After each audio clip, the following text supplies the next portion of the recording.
লালগোলার আটরসিয়া গ্রামে বেআইনিভাবে এক বাংলাদেশি যুবকের আশ্রয় নেওয়ার অভিযোগ। লালগোলা থানা পুলিশের গোপন অভিযোগে গ্রেপ্তার করা হলো ওই বাংলাদেশিকে। ধৃত বাংলাদেশির নাম রুহুল আমিন, বয়স ৩৫, বাড়ি বাংলাদেশের চাঁপাই নবাবগঞ্জ জেলার সুন্দরপুর গ্রামে। ধৃত বাংলাদেশিকে 7 দিনের পুলিশ হেফাজতের আবেদন জানিয়ে আজ মঙ্গলবার লালবাগ মহকুমা আদালতে পাঠানো হবে। এর আগেও লালগোলা থানার প্রচেষ্টায় বহু অবৈধভাবে ভারতে আসা বাংলাদেশিকে গ্রেপ্তার করা হয়েছে।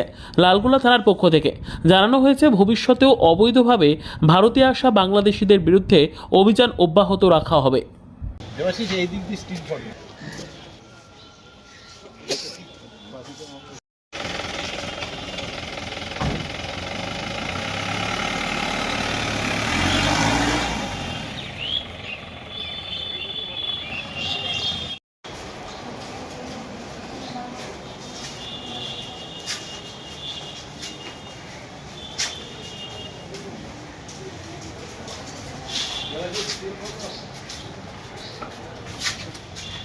দেবাশিস